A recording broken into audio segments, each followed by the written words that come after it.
Set పోలేదు, lighting set పోలా.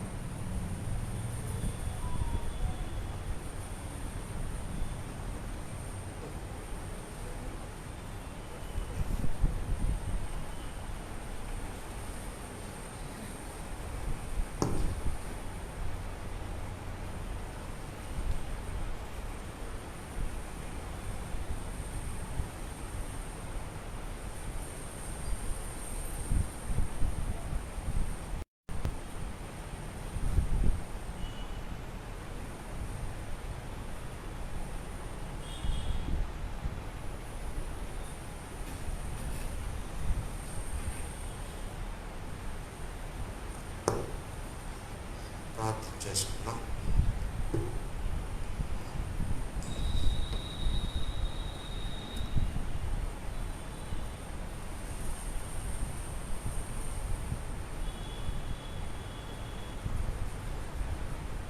మాకు జీవాహారమైనటువంటి మా తండ్రి, మాకు జీవాహారము ప్రసాదించడానికి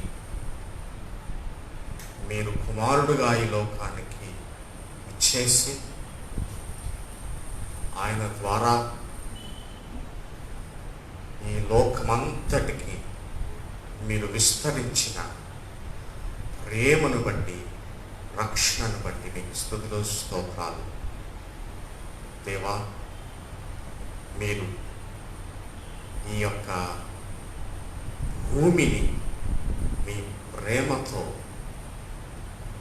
తడిపి ముద్దాడటానికి మీరు చేసినటువంటి ప్రతి విధమైనటువంటి ప్రణాళికను, త్యాగమును మేము స్మరించుకుంటూ మీ దివ్య గ్రంథమైనటువంటి మీ వాక్యాన్ని మేము తలపోసుకొనొచ్చు. మా జీవితాలకు అవసరమైనటువంటి మీ యొక్క సందేశము మేము వినాలని మీ కొరకు కనిపెట్టుకుంటుండగా మాతో ముచ్చటించండి, మమ్మల్ని బలపరచండి. మీ వాక్యము ద్వారా మమ్మల్ని లేవనెత్తండి. మీ వాక్యము ద్వారా ఈ ప్రపంచ యావత్తును మీరు కదిలిస్తున్నారు. మీరు ఆకర్షించుకొని మీ యొక్క ఆకర్షణ ద్వారా ఈ లోకం మీ వైపు తిరుగునట్లు సహాయం చేయమని, తద్వారా మీ నిత్య రాజ్యమునకు మేమందరము వారసులగునట్లు మీ వాక్యము మాకు ప్రబోధించమని, నా నోటి మాటలు మా అందరి హృదయ ధ్యానములు మీ దృష్టికి అంగీకారముగా చేయమని యేసు పరిశుద్ధ నామములో ప్రార్థిస్తున్నాము తండ్రి. ఆమేన్.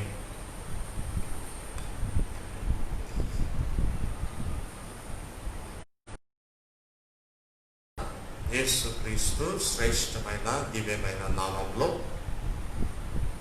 మరొక పర్యాయము మరి యొక్క పునరుద్ధాన దినమందు మీకు అందరికీ శుభములు, వందనాలు తెలియజేస్తున్నాం.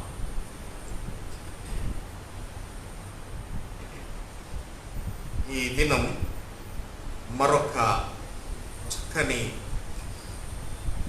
అంశము మనకు ఇవ్వబడింది. Yet another practical theme for our meditation. ఈ అంశము నేను ఉన్నట్టుగా చదువుతున్నాను. బహుళ మత విశ్వాస సమాజములు క్రైస్తవ ఉనికి. బహుళ మత విశ్వాస సమాజములు క్రైస్తవ ఉనికి. ఇంగ్లీష్లో Christian presence amidst multi-faith society. Christian faith in the multi-faith society. వాస్తవంగా ఈ అంశం కొద్దిగా ఆందోళన కలిగించే అంశం. మనలను భయభ్రాంతులకు గురి చేసే అంశం కూడా. ఈ అంశం మీద మాట్లాడాలంటే ఎంతోమంది భయపడుతూ ఉంటారు కూడా. ఎందుకంటే మన విశ్వాసంలో we were and we are tuned with exclusive statements, exclusive faith terminology, exclusive ideas.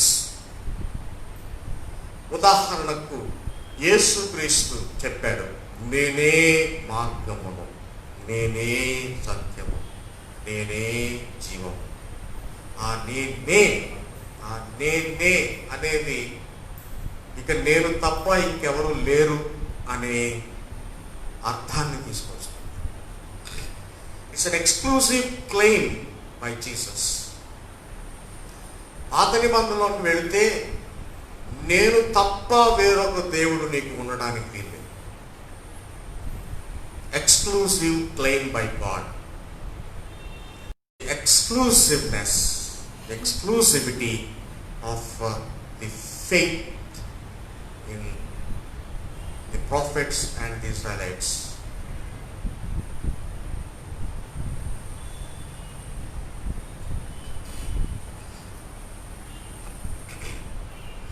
కాబట్టి మన ఈ సాంప్రదాయంలో in this tradition and context of this exclusivism, we have something else coming up, and that something else is embedded in Godhead itself,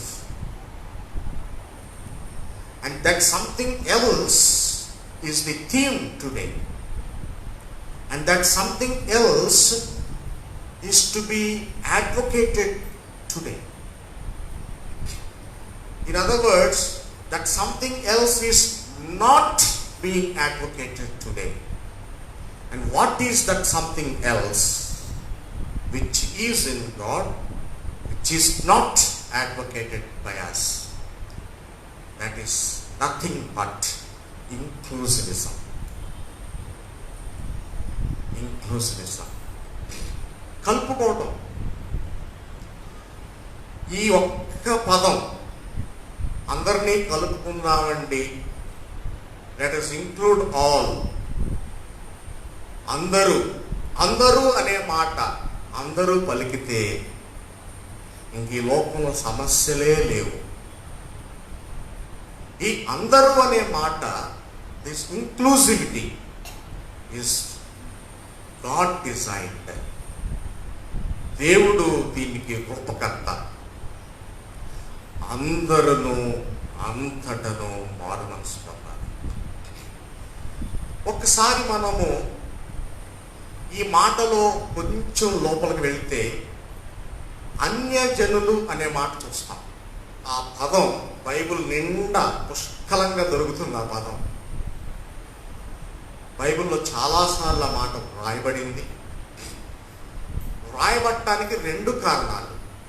ఒకటి, to declare the exclusivism, the word gentiles was advocated, and to bring about inclusivism, the same word was also advocated. కానీ ఒక్కసారి ఈ అన్యజనులు, Gentiles అనే మాట మనం గమనిస్తే,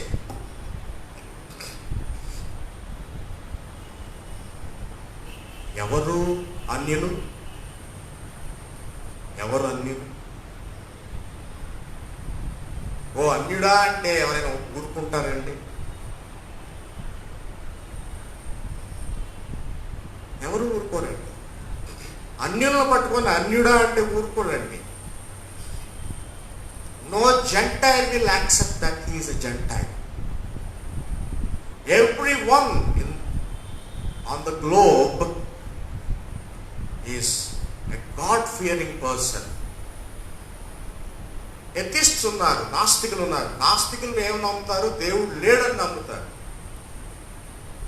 ఎవరు లేడని నమ్ముతారు? దేవుడు లేడని నమ్ముతారు. వాళ్ళని అడిగాం మనం, ఏమంటే ఎవరు లేడు మీకు? దేవుడు లేడు. ఆయన ఎవరండి అనాలి మళ్ళీ. అప్పుడు చెప్తారు దేవుడు అండి. సో నాస్తికత్వం అనేది ఈ లోకంలో లేదు. Atheists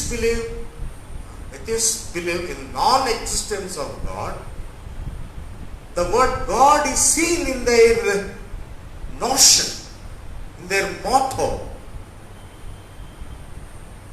in their doctrine. The word God is seen. కనుక దేవుడు అనే మాట వాళ్ళకు కూడా వర్తిస్తుంది. కనుక దేవుడు అనే మాట అందరికీ వర్తిస్తుంది. ఎందుకంటే దేవుడు అందరి వాడు. అన్యుడు అని పిలువబడటానికి ఎవరు కూడా అంగీకరించరు. దీని భావం ఏంటంటే అన్యులు అని ఎవరిని పిలవద్దు, అది దీని యొక్క అర్థం. మరి పాత నిబంధనలో పిలిచారు కదండి, కొత్త నిబంధనలో పిలిచారు కదండి అంటే అప్పటి సందర్భాలు వేరు.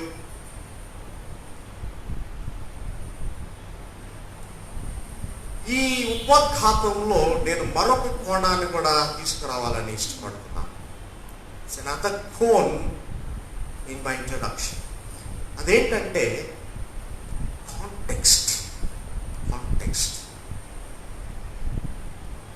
సందర్భం. ప్రతి వ్యక్తికి ఒక సందర్భం ఉంటుంది, ప్రతి జీవికి ఒక సందర్భం ఉంటుంది, ప్రతి ఆలోచనకు ఒక సందర్భం ఉంటుంది, ప్రతి ఒక్క విశ్వాసానికి ఒక సందర్భం ఉంటుంది. So every faith, every doctrine, every thought, every process has its own context, situation. కనుక ఇది సందర్భం అనేది ఒక మన ప్రక్కన ఉంటూనే ఉండాలి. ఇప్పుడు ఒక్కసారి మనము మన యొక్క పితామహుడైనటువంటి అబ్రహాము దగ్గరకు వెళదాం. అబ్రహాము గురించి పరిశుద్ధ గ్రంథంలో పెద్ద పీట వేయబడిందండి. నేను అబ్రహాము గురించి మొట్టమొదటిసారిగా వేదాంత ధోరణిలో చదివినప్పుడు ఒకే ఒక ప్రశ్న వేసుకున్నాను నేను, హూ వాజ్ అబ్రహాం? అంతకుముందు అబ్రహాముగా లేనప్పుడు అబ్రామ్గా ఉన్నాడు. ఇప్పుడు ఆ పద కోసం గురించి మనం ఇప్పుడు దాని జోలికి వెళ్ళాం. ఈ అబ్రామ్ లేక అబ్రహాము ఎవరంటే ఎక్స్క్లూజివ్ అనేటువంటి లాంగ్వేజ్లో చెప్పాలంటే హీ వాజ్ ఎ జెంటైల్. ఆయన అన్యుడే. అసలు ఆదాము ఎవరు? ఆది మానవుడు ఎవరు? తెలీదు. యూదామతం అప్పుడు లేదు. యూదామతం ఆదాంతో ప్రారంభించబడలేదు. యూదామతం నోవాహుతో ప్రారంభించబడలేదు. యూదామతం అబ్రహాంతో ప్రారంభించబడలేదు. యూదామతం అసలు ఇశ్రాయేలు చరిత్రలోనే లేదు. తర్వాత ఎప్పుడో వచ్చిందండి యూదామతం. Somewhere during the intertestamental period, the word Jew is to be seen. So then, who are Gentiles? The non-Jews were Gentiles. కానీ అసలు జ్యూస్ ప్రారంభించబడక పూర్వం ఎవరు ఉన్నారు అంటే అందరూ జెంటైల్సే, అందరూ అన్యులే. దేవుడు ఎవరిని ఎన్నుకున్నాడు? అందరూ మానవుల్ని ఎన్నుకున్నాడు. ఆయన యూదులను మాత్రం ఎన్నుకోలేదండి.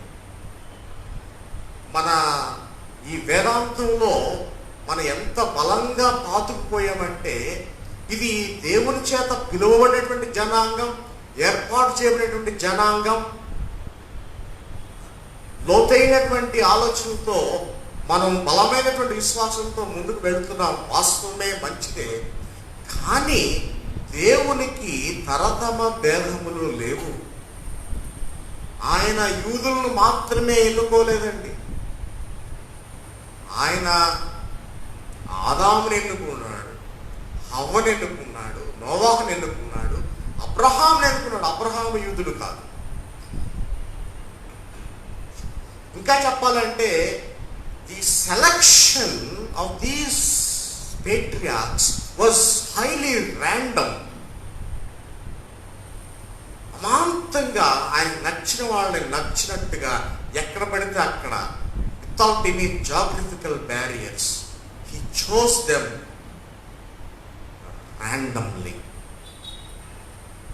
కనుక దేవుడు అనేటువంటి వాడు అందరి వాడు. This is to be conveyed. ఈ మాట అర్థం చేసుకోలేనటువంటి స్థితిలో ఏం జరిగిందంటే ఒక మతం ఏర్పాటు చేయబడింది. యూదా మతం ఏర్పాటు చేయబడింది. అయితే యూదా మతం యొక్క అభిమతం ఏంటంటే దేవుణ్ణి అందరికీ చేర్చాలి, పిలిచినటువంటి దేవుడు నమ్మదగిన వాడు కనుక దేవుణ్ణి అందరికీ చేర్చాలి అనేటువంటి ఉద్దేశముతో మతాన్ని తీసుకున్నారు. కానీ ఈ మతము యొక్క అభిమతము కేవలము దేవుణ్ణి చూపించడానికి. That was the missing point. అక్కడ పాత నిబంధన చదివినటువంటి వారు మిస్ అయ్యారండి చాలా వరకు. దేవుణ్ణి అర్థం చేసుకోవడంలో, లేక పాత నిబంధన అర్థం చేసుకోవడంలో ఫెయిల్ అయ్యారు చాలా మంది. దేవుడు అందరి వాడు, అందరినీ ఆయన వైపు ఆకర్షించుకోవడానికి ఒక మతాన్ని చేసుకున్నాడు. ఆ మతం ద్వారా దేవుడు అందరినీ ఆకర్షించుకుంటున్నాడు అనేది ఆ కీ పాయింట్, క్రక్స్ మనం have missed out. Simple logic was missed out. ఇక ఆ తరువాత అనాది నుండి కూడా, అబ్రహాము ఉన్నప్పటి నుంచి కూడా అన్య మతాలు ఉన్నాయి. ఆదాము తరువాత తరంలో కూడా అన్య మతాలు వచ్చేసాయి. కనుక అన్య మతాలు ఎప్పటి నుంచో ఉన్నాయి. ఇక్కడ ఏం జరుగుతుందంటే ఈ అన్య మతముల ఈ బహుళ మత సాంప్రదాయాల్లో దేవుడు దిగొచ్చాడండి. అందుకే దేవుడు ఏం చేశాడంటే ఆదికాండం 12వ అధ్యాయంలో ఏం చేశాడంటే అబ్రహామును దేవుడు పిలిచాడు. బైబిల్కి అవసరం లేదండి, మన అంశం అది కాదు. దేవుడు అబ్రహామును పిలిచాడు. Abraham, go, leave your nation, go to the land that I show. Abraham, లెమ్ము, నీవు నీ జనమును నీ దేశమును విడిచిపెట్టి నేను చూపించబోయే దేశానికి వెళ్ళంటాడు. ఆయన చూపించబోయే దేశం ఏంటి? కానాను దేశం. ఆయన ఉన్న దేశం ఏంటంటే ఉర్ అనేటువంటి దేశం. అదంతా ఇప్పటి లెవెంటైన్లో ఉంది. మరి ఇతర భౌగోళిక సరిహద్దుల నుంచి ఆయన ప్రయాణం చేసుకుంటూ కానాను వచ్చాడు. ఆయన బయటి వాడు. దేవుడు ఆయన్ని చేర్చుకున్నాడు. ఆయన ద్వారా యూదా మతం ప్రారంభించబడింది. కనుక ఇప్పుడు ఆ మతం ద్వారా దేవుడు మరలా ప్రజలకు చేరువవ్వడానికి ఇష్టపడుతున్నాడు. ఆ తరువాత అబ్రహాము సంతతి వారు ప్రబలి అభివృద్ధిగాంచి వారు దేవాలయాన్ని నిర్మించుకోవటం, దేవాలయం ద్వారా వారు దేవుణ్ణి ఆశ్రయించటం, దేవుడు వారిని ఆశ్రయించటం, దేవుడు ప్రవక్తల్ని లేవనెత్తడం, న్యాయాధిపతులు లేవనెత్తడం, రాజులు లేవనెత్తడం, ప్రవక్తలు లేవనెత్తడం, తర్వాత అనేకులను లేవనెత్తడం, తర్వాత దేవుడు తన యొక్క కార్యాలను సిద్ధింప చేసుకోవటం, ఇదంతా చూస్తున్నాం. అదే సమయంలో ఇతర దేశాల్లో, చుట్టూ ఉన్నటువంటి దేశాల్లో కూడా శత్రు రాజ్యాలు, శత్రు రాజులు, లేక ప్రక్క ఉన్నటువంటి ఈ నైబరింగ్ కంట్రీస్, నైబరింగ్ స్టేట్స్ ఏవైతే ఉన్నాయో వాటన్నిటికీ కూడా దేవుళ్ళు, దేవతలు ఉన్నారు. ఇక్కడ జరిగింది ఏంటంటే, now the whole ancient west Asia, with all Anatolia, with all the Babylonian Levantine, the geographical area, the whole geography has become God-centered, but with different gods in different geographical regions. ఇప్పుడు ఎవరు ఏ మతంలో ఉన్నారు మనకు తెలుసు. ఇశ్రాయేలీయులు ఐగుప్తులో ఉన్నప్పుడు ఐగుప్తు దేవుణ్ణి పూజించారు. వారు మధ్యలో ప్రయాణంలో ఉన్నప్పుడు యెహోవా దేవుణ్ణి పూజించారు. తర్వాత కానాను వచ్చిన తర్వాత మరలా కానాను దేవుణ్ణి పూజించారు. కానాను వచ్చిన తర్వాత ఇటు ఐగుప్తు సాంప్రదాయాలు పూర్తిగా విడిచిపెట్టలేదు. మార్గమధ్యంలో ఉన్నటువంటి యెహోవా దేవుని సాంప్రదాయం విడిచిపెట్టలేదు. కానాను వచ్చిన తర్వాత కానాను సాంప్రదాయాలు మరలా తీసుకున్నారు. ఇంకా దైవము విభజించబడింది. బహుళ మతాలు విస్తరిస్తున్నాయి. బహుళ మతాలు ఎక్కడ విస్తరిస్తున్నాయంటే సమాజాల్లో భౌతికంగా, భౌగోళికంగా మాత్రమే కాదండి. ఈ యొక్క దైవములు హృదయములోనే విస్తరిస్తుంది. There are many gods in your own heart. అంటే దీన్ని చాలా తీయగా చెప్పాలంటే, నీలో ఒక అన్యుడున్నాడు.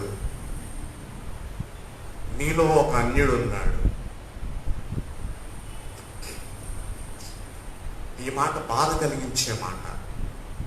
ఈ అన్యుణ్ణి మనము పారద్రోలుకునేటువంటి ప్రక్రియ మనము తీసుకోవాలి. దీనికి మన విశ్వాసం యొక్క స్థితిగతులను మనము సమీక్షించుకోవాలి. ఏంటి మన యొక్క విశ్వాస స్థితిగతులు? మొదటిగా, గాడ్ ఈజ్ ఎక్స్క్లూసివ్. చెప్పాను కదా, నేను తప్ప వేరొక దేవుడు నీకు ఉండకూడదు, నేనే మార్గమును, సత్యమును, జీవమునై ఉన్నాను. ఈ మాటలు మనకు చాలా ప్రాముఖ్యం.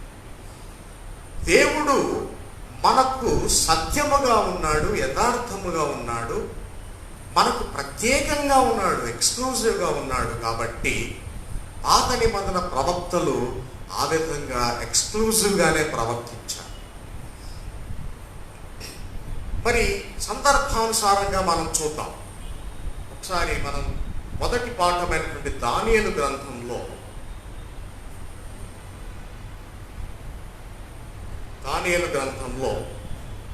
మొదటి అధ్యాయం 8వ వచనం. రాజు భుజించు భోజనమును, పానము చేయు ద్రాక్షారసమును పుచ్చుకొని తన్ను అపవిత్రపరచుకొనకూడదని దానియేలు ఉద్దేశించి తాను అపవిత్రుడు కాకుండానట్లు వాటిని పుచ్చుకొనకుండా సెలవిమ్మని నపుంసకుల అధిపతిని వేడుకొనగా, దేవుడు నపుంసకుల అధిపతి దృష్టికి దానియేలునకు కటాక్షమునంగా అనుగ్రహించాను. ఈ సందర్భం ఒకసారి జ్ఞాపకం చేసుకున్నాం. వినాలి జాగ్రత్తగా. అది 600 BC, 600 BC. ప్రక్క దేశమైనటువంటి బబులోను దేశంలో కొత్త రాజు వచ్చాడు. ఆయన పేరు నెబుకద్నెజర్. ఆయన ఏం చేశాడంటే, ఆయన చూపు యెరూషలేము మీద పెట్టాడు. అమాంతంగా ఒక 3 సంవత్సరాల తర్వాత యెరూషలేమును ముట్టడి చేసి యెరూషలేములో ఉన్న పనికొచ్చే వారందరినీ కూడా పట్టుకుపోయాడండి. All dignified, talented, well versed, educated, skilled, all talented అందరినీ తీసుకుపోయాడు. 3 సార్లు ఆ విధంగా తీసుకువెళ్ళాడు. మొదటిసారి తీసుకెళ్ళినప్పుడు ఫస్ట్ డిపోర్టేషన్ అన్నారు, రెండోసారి తీసుకెళ్ళినప్పుడు సెకండ్ డిపోర్టేషన్ అన్నారు, మూడవసారి తీసుకెళ్ళినప్పుడు థర్డ్ డిపోర్టేషన్ అన్నాడు. ఈ దావీదు క్షమించండి, దానియేలు, హనన్య మరియు మిషాయేలు, అజరయ, ఈ 4 రాజవంశీయులని, వారు చదువుకున్న వారని, జ్ఞానులని, టాలెంటెడ్ అని చెప్పి బలవంతులని ఈ ఫస్ట్ డిపోర్టేషన్లో, డిపోర్టేషన్ అంటే చెరగా తీసుకుపోవటం, బలవంతంగా తీసుకుపోవటం అండి, యవనొస్తుంది పని చేయించడానికి. ఫస్ట్ డిపోర్టేషన్లో ఈ 4 ఉన్నారండి. ఎందుకు తీసుకెళ్ళాడంటే వీళ్ళను బాగా పోషించి రాజుగారు తినే ఆహారం పెట్టి, రాజుగారు త్రాగే ద్రాక్షారసం ఇచ్చి లేక పానీయములు ఇచ్చి దీన్ని బాగా మంచి ఆహార పదార్థాలతో సిద్ధపరిచి ఆ రాజ్య వ్యవస్థలో వాడుకుందామని ఒక ప్రణాళిక చేస్తున్నాడు. అక్కడ జరిగింది ఏంటంటే రాజుగారు ఏం చేశారంటే 3 సంవత్సరాలు ఈ 4 పోషించండి, నేను తినే ఆహారంతో పోషించండి, నేను తినే ఆహారం. చూడండి 11వ వచనంలో ఆయన ఏమంటాడంటే, దానియేలు అంటాడు, అయ్యా మేము రాజుగారు తినే ఆహారం ఏం తినం, రాజుగారు త్రాగేటువంటి పానీయం ఏం త్రాగం, కానీ మాకు ఏమి ఇవ్వాలంటే 11 వచనాలు అంటుంది, నపుంసకుల అధిపతి దానియేలును, హనన్య, మిషాయేలు, అజర్య అని వారి మీద నియమించిన నియామకులతో దానియేలు ఇట్లనే ఏమన్నాడు, భోజనమునకు శాఖధాన్యాదులను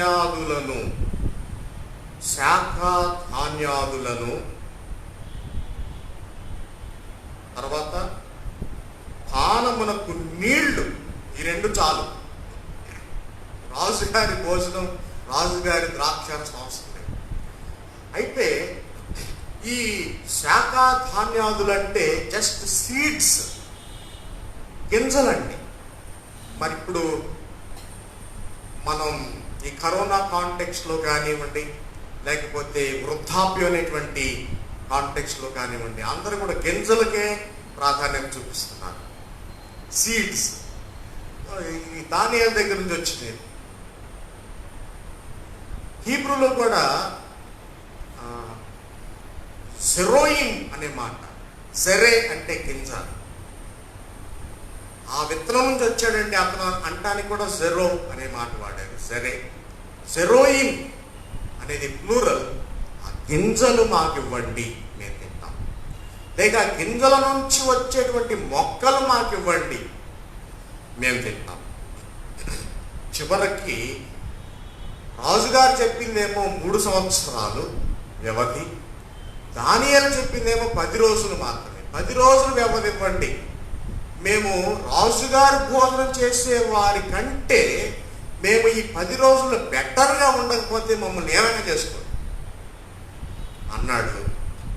సరే, ఆ నపుంసకుడు అధిపతి అంగీకరించాడు, రిస్క్ తీసుకొని అంగీకరించాడు. మొత్తానికి 10 రోజుల్లో దానియేలు గారి ముఖం మెరిసిపోతుంది. ఇక్కడ సందర్భం ఏంటంటే, నెబుకద్నెజరు అప్పటి సందర్భంలో అన్య దేశపు రాజు.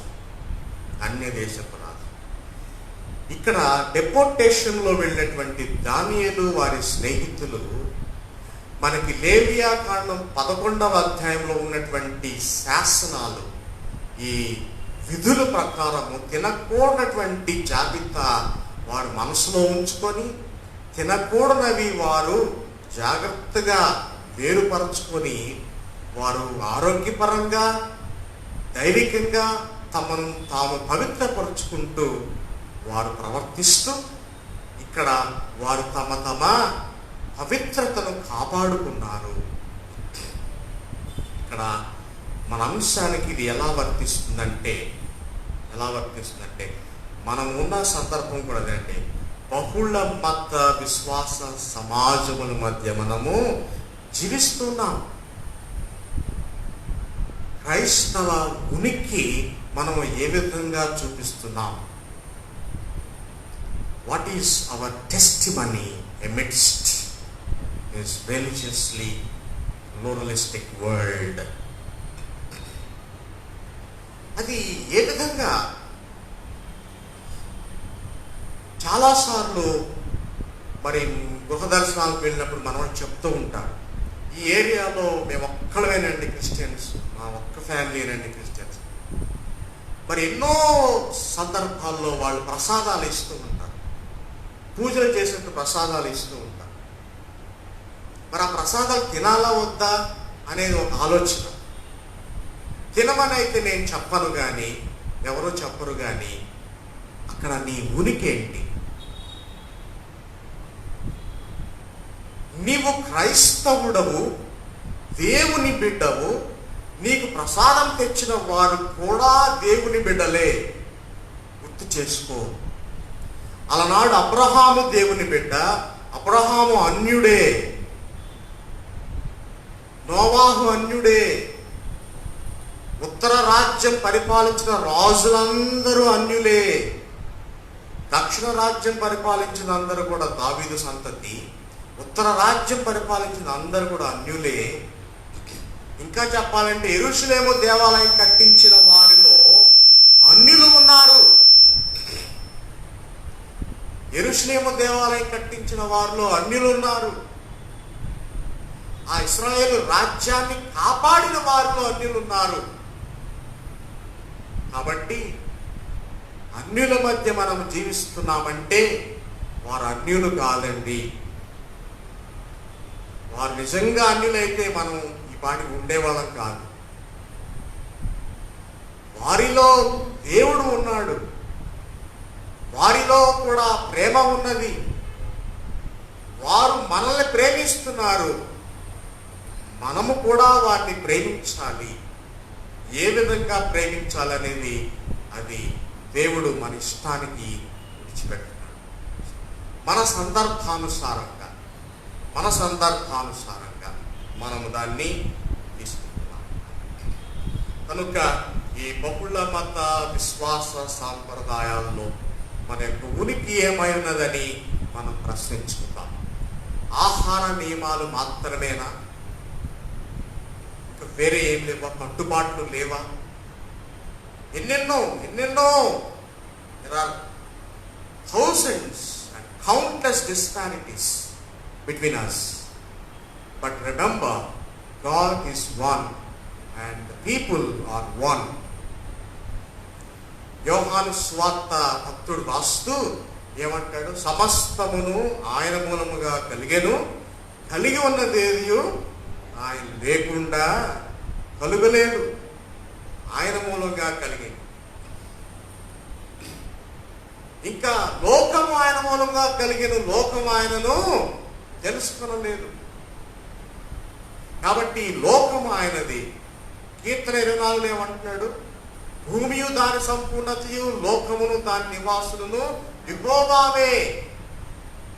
ఇదంతా దేవుడిదే. ఒకసారి అపోస్తల కార్యం 17వ అధ్యాయం మనం చూస్తే, ఇక్కడ గ్రీసు దేశంలో అథెన్స్ నగరంలో పౌలు భక్తుడు ఉన్నాడు. అపోస్తల కార్యం 17వ అధ్యాయం. అక్కడ సిటీ ఆఫ్ మార్స్ హిల్ అని ఒక చిన్న ఏరియా ఉందని అక్కడ నిలబడి మాట్లాడుతున్నాడు పౌలు భక్తుడు. అది అథెన్స్ వీధి. అక్కడ 22వ వచనంలో ఏమంటున్నాడు? అథెన్స్ వారులారా, మీరు సమస్త విషయములలో అతి దేవతా భక్తి గలవారై ఉన్నట్టు నాకు కనబడుచున్నది. నేను సంచరించుచు మీ దేవతా ప్రతిమలను చూస్తుండగా ఒక బలిపీఠం నాకు కనబడేను. దాని మీద తెలియబడని దేవునికి నేను రాయబడి ఉన్నది. కాబట్టి మీరు తెలియక దేని యందు భక్తి కలిగి ఉన్నారో దానినే మీకు ప్రచురపరచుచున్నాను. జగత్తును అందరి సమస్తమును నిర్మించిన దేవుడు తానే ఆకాశమునకును భూమికి ప్రభు అయినందున హస్తకృత్యమైన ఆలయంలో నివసింపడు. ఆయన అందరికీ జీవమును ఊపిరిని సమస్తమును దయచేవాడు గనుక తనకు ఏదైనాను కొదవై ఉన్నట్లు మనుషుల చేతుల్లో సేవింపబడువాడు కాడు. ఏం చూస్తున్నాం మనం? ఆయన అందరికీ జీవమును ఊపిరిని కలుగు చేయవాడు. మనము ఈ అందరూ అనేటువంటి లెన్స్తో మనం చూస్తే పరిశుద్ధ గ్రంథం అంతా కూడా ఇది అందరిది అనేది మనకు కనబడుతుంది.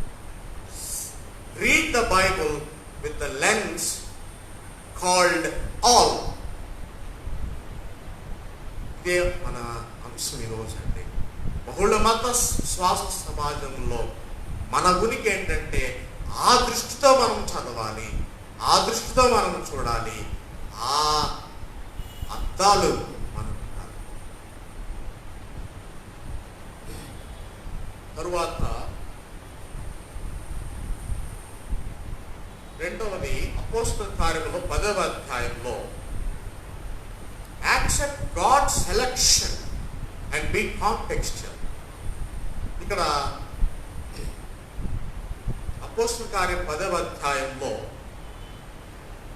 చూడండి, ఇటలీ పఠాలమున అనబడిన శతాధిపతి అయిన కొర్నేలియు అనే ఒక భక్తుడు ఉంటాడు. పఠాలం అంటే రెజిమెంట్ అండి, అదొక జాగ్రఫికల్ బౌండరీ. ఇక్కడ దానిలో ఒక 100 మంది ఉంటారు శతాధిపతి మండల్లో. వీళ్ళంతా బెటాలియన్స్ 100 మంది ఉంటారు. అక్కడ ఒక అధికారి ఉన్నాడు, కొర్నేలియు ఆయన పేరు. ఆయన ప్రార్థన చేసుకుంటున్నాడు, ఉపవాస ప్రార్థన చేసుకుంటున్నాడు. అక్కడ దేవుని యొక్క దర్శనం కనపడింది 3వ వచనంలో. ఈ పగలు ఇంచుమించు 3 గంటల వేళ దేవుని దూత అతని వద్దకు వచ్చి కొర్నేలియు అని పిలుచుట దర్శనం అందు తేటగా అతనికి కనబడేది. అతడు దూత వైపు తేరి చూసి భయపడి, ప్రభువా ఏమని అడగగా అందుకు దూత, ఇప్పుడు నీవు ఇప్పేకు మనుషులను పంపి పేతురును మారు పేరు గల సీమోను పిలిపించుము అన్నప్పుడు ఆ పేతురును పిలిపించడానికి ఆయన మనుషులను పంపించాడు. 9వ వచనం, మరునాడు వారు ప్రయాణమై పట్టణంలో సమీపించినప్పుడు ఇక్కడ జాగ్రత్తగా ఉంటాడు. పగలు ఇంచుమించు 12 గంటలకు, మిట్ట మధ్యాహ్నం 12 గంటలకు పేతురు ప్రార్థన చేయటకు మిద్దె మీదకు వెళ్ళాడు. జాగ్రత్త గమనించాలి. అక్కడేం జరిగిందంటే అతడు మిక్కిలి ఆకలి కొని భోజనము చేయకూడదు. బాగా ఆకలి అవుతుంది. అక్కడ ఏం జరిగిందంటే ఇంటి వారు సిద్ధం చేసిన అతడు పరవశుడై అనే మాట ఇంగ్లీష్లో ట్రాన్స్ అని ఉంది, గ్రీక్లో ఎక్స్టాసిస్ అని ఉంది. ఎక్స్టాసిస్ అంటే ఎక్స్టసీ అంటాం కదా మనం. ఎక్స్టస్ అంటే ఇక మూర్ఛలాగా పడిపోవడం ఆకలితో. అప్పుడు ఏంటంటే ఇక ఎవరు ఏమి చెప్పినా వినబడదు, ఆలోచన శక్తి ఉండదు, కానీ కంటికి మాత్రం దృశ్యం కనబడుతుంది. ఆ బలహీనతలో దృశ్యం మాత్రం కనబడుతుంది. పేతురు గారికి దృశ్యం కనబడుతుంది. చూడండి ఏం దృశ్యం అది. ఆకాశము తెరవబడ్డయు 11వ వచనం, 4 చెంగులు పట్టి తిప్పబడిన పెద్ద దుప్పటి వంటి ఒక విధమైన పాత్ర భూమి మీదకు దిగి వచ్చి చూచెను. ఒక పాత్ర వస్తుంది, ఆ పాత్ర దుప్పటిలాగా ఉందంట. దానిలో ఏమున్నాయి? 12వ వచనంలో, సకల విధములైన చతుష్పాద జంతువులు, రాకు పురుగులు. చూసారా? చతుష్పాదం అంటే క్వాడ్రూపెడ్స్, రాకు పురుగులు, రెప్టైల్స్, ఆకాశ పక్షులు మనకు తెలుసు. ఈ 3 అక్కడ ఉన్నాయండి ఆ ప్లేట్లో.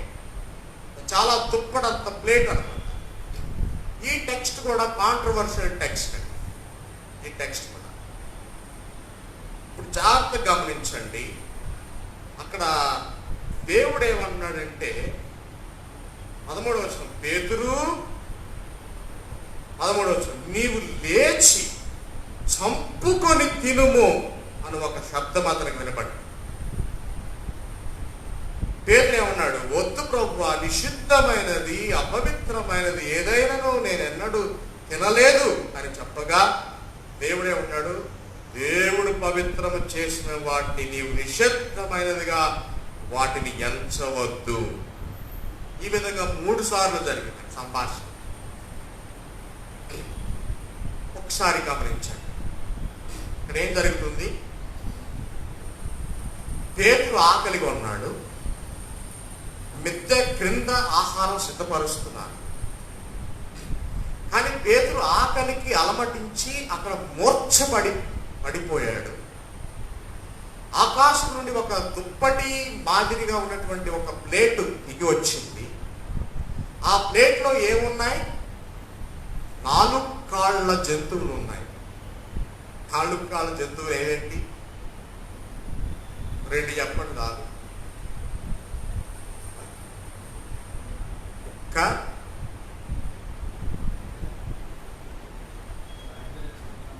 ప్లేట్లో వచ్చినట్టే పెద్ద పెద్ద రావులేండి, చిన్న చిన్నవి వస్తాయి. చెప్పండి. పంది. ఓకే, ఇక్కడ లేదండి, ఊహాగానాలే. అయితే గమనించు, తర్వాత పక్షులు కూడా వచ్చాయి. పక్షులు బ్రతికున్న పక్షులు, మైండ్. తర్వాత రెప్టైల్స్, స్నేక్స్, క్రోకోడైల్స్, లిజర్డ్స్, ఇవన్నీ కూడా వచ్చాయి. దేవుడు ఏమన్నాడు? చంపుకొని తిను అని. దాని అర్థం ఏంటి? అవన్నీ బ్రతుకున్నాయని.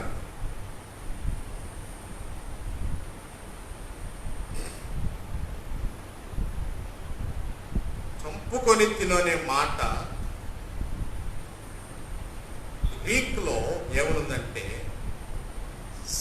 Give sacrifice and eat. దాన్ని బలర్పించి తిను అనుంది గ్రీక్ బైబిల్. చంపుకొని తిను అన్న. ఇక అపవిత్రతకు చోటు లేదండి అక్కడ. కానీ పేతురు ఏమంటున్నాడు?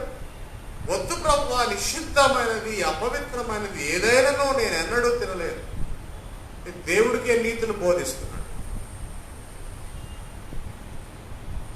మనం అంతే కదా, మేము ఎప్పుడు చేయలేదండి, మేము చేయమండి, ఇంతవరకు ఎప్పుడు చూడలేదండి, మేము ఇంతకుముందు ఎన్నడూ లేదండి, ఇది కొత్తగా ఉందండి, అసలు కొత్తదనమే ఒప్పుకోమ్మా. 3 సార్లు ప్రభు బ్రతిమలాడాడు. కానీ ఇక్కడ గమనించవలసింది ఏంటంటే, ఇక్కడ 2 రకాల ఆహార పదార్థాలు ఉన్నాయి.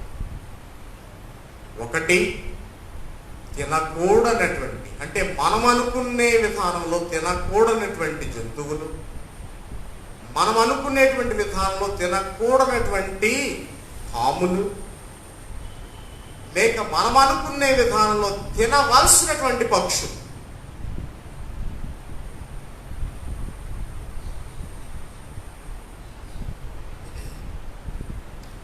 ఒక భక్తుడు ఏమన్నాడంటే, ఆ పైనుండి వచ్చినటువంటి ఆ పరలోకపు సాసర్లో they are clean as well as unclean creatures. నీవు నిజంగా ఆకలిగొని, నీవు నిజముగా దేవుని మీద భయభక్తులుంటే, నీవు నిజముగా దేవుని మీద గౌరవం ఉంటే,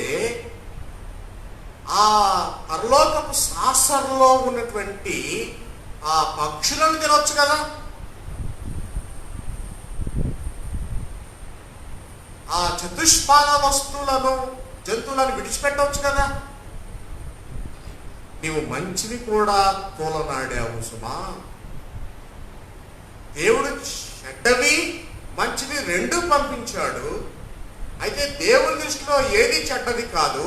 ఎందుకంటే ఆ సమయంలో ఆ సందర్భంలో ఇట్ వాజ్ ఆల్ కాంటెక్స్చువల్. అందుకే ఇంట్రొడక్షన్లో కాంటెక్స్ట్ చెప్పుకున్నాను నేను. ఈ సందర్భము దైవికమైన సందర్భం కనుక, దేవుడు చేశాడు కనుక అది పరిశుద్ధమైనది.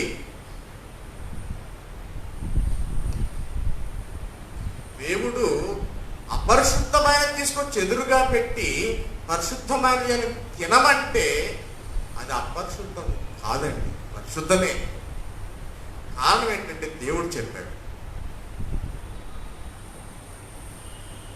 దేవుడు చెప్పాడు అంతే. 3 సార్లు చెప్పాడు పాపం దేవుడు. వినకపోయేసరికి ఏం జరిగింది? 16వ వచనంలో ముమ్మారు ఈలాగున ముమ్మారు జరిగెను, వెంటనే ఆ పాత్ర ఆకాశమునకు ఎత్తబడేది. When you refuse to God and His offers, God refuses His offers. When you refuse God's talents, God refuses your talents. When you refuse God's provisions, God refuses your offerings and your provisions to God. మనం ఏం చేస్తామంటే దేవుడిచ్చింది మనం తినకపోగా ఆయన ఎదురు చెప్పి ఏమంటున్నామంటే ఇది నిషిద్ధం, ఇది నిషిద్ధం.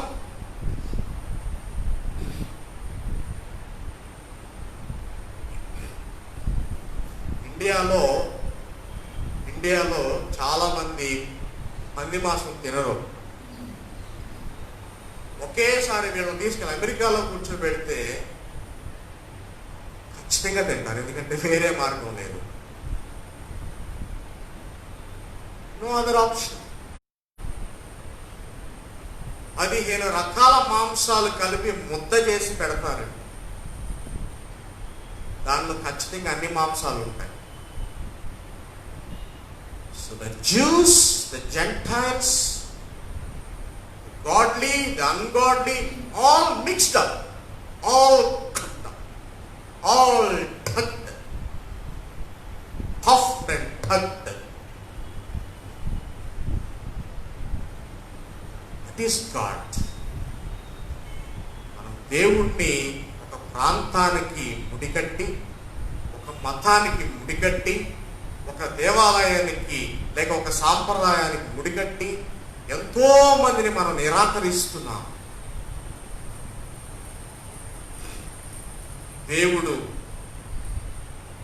అలాంటి నిరాకరణల మధ్య దేవుడు మనలను నిరాకరణ చేసి ఆయన వెళ్ళిపోతాడు. ఆ పాత్ర పైకి వెళ్ళిపోయింది.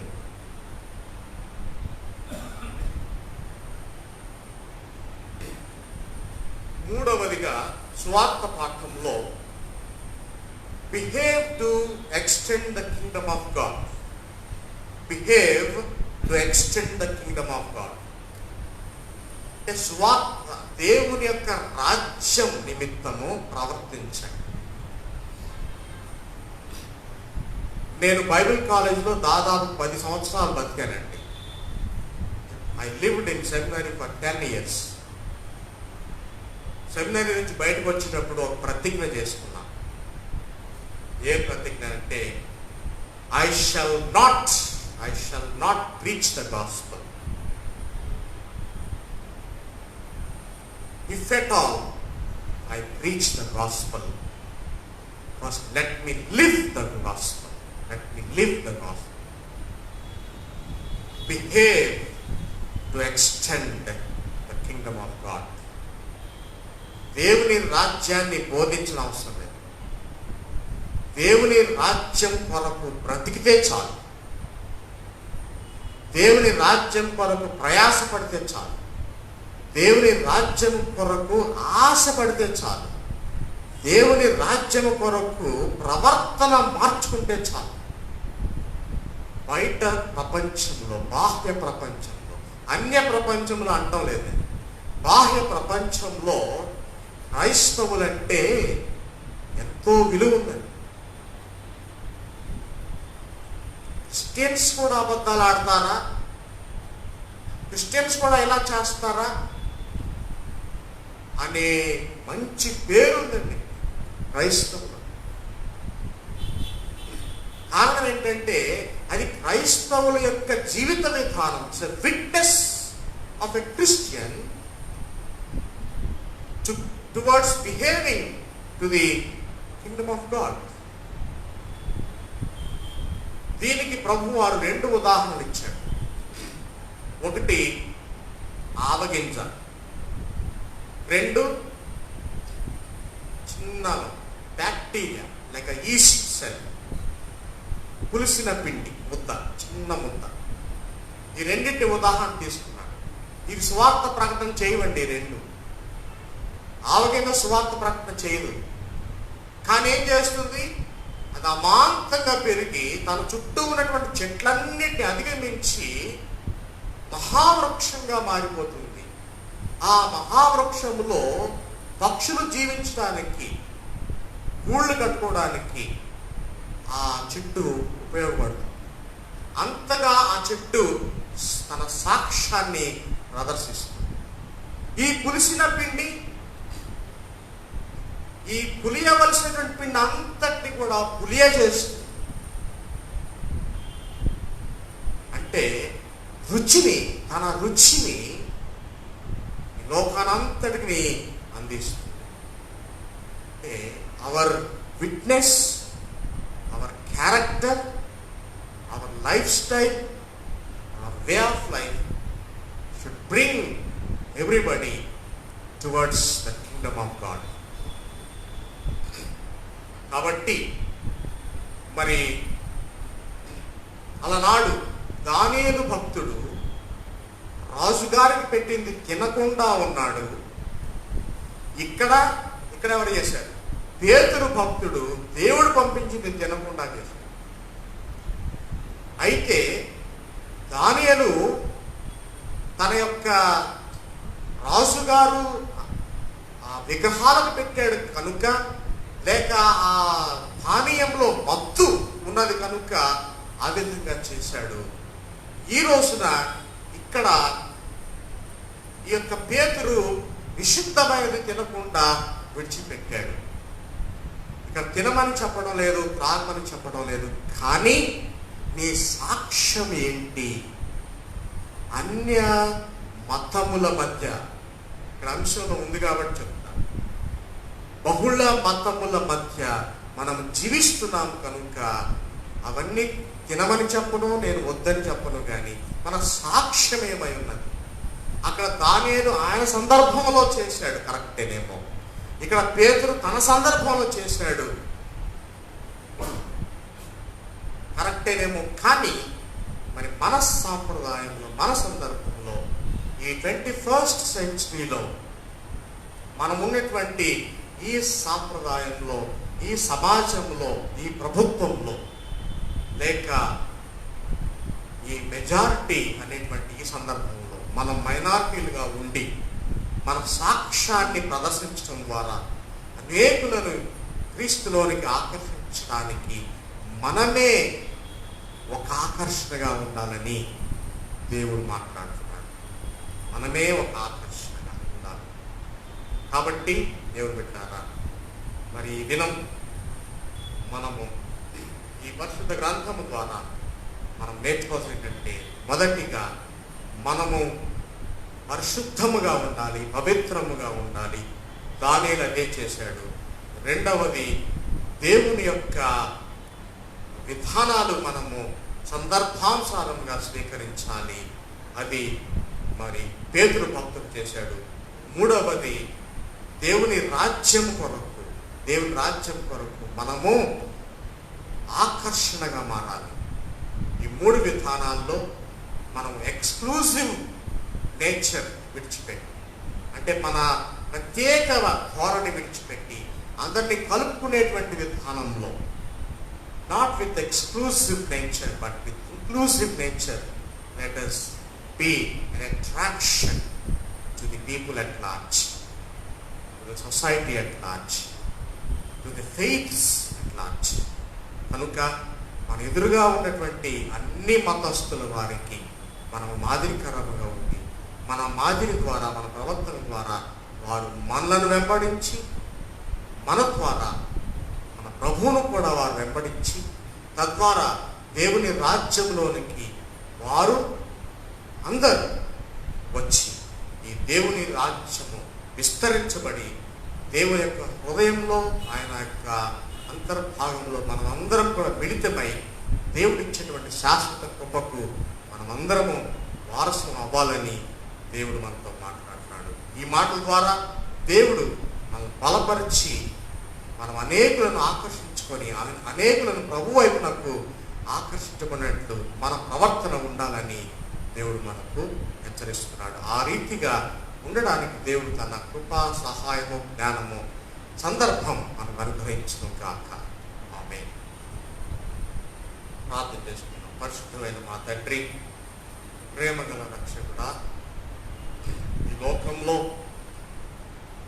మీరు అందరికీ సృష్టికర్త అయినటువంటి ప్రభు అని, అందరినీ కూడా మీరు ఆకర్షించుకుంటున్నారని, అందుకొరకు మమ్ములను మీ ప్రతినిధులుగా ఎంచుకున్నారని, మా యొక్క విశ్వాసాన్ని మేము పరిరక్షించుకుంటూ మా ఎదురుగా ఉంచబడినటువంటి వేరువేరు సమాజములలో, వేరువేరు సాంప్రదాయాలలో మమ్మల్ని మేము సరిచేసుకొని, మా ఉనికిని కూడా మేము సరిచేసుకొని, మా ధోరణిలో మేము మీ ధోరణి కనపరిచి మేము అనేకులకు మాదిరికరముగా మీ వైపు చేర్చేటువంటి వారధులముగా మమ్మల్ని ఏర్పాటు చేయమని యేసు పరిశుద్ధ నామములో ప్రార్థిస్తున్నాము తండ్రి. ఆమేన్. దయచేసి కూర్చోనండి. మరి సమయంలో మన సంఘ ట్రెజరర్ గారు మిస్టర్ టోనీ జోసెఫ్ గారు వచ్చి వారి యొక్క సాక్ష్యాన్ని తెలియచేయవలసిందిగా కోరుచున్నాను.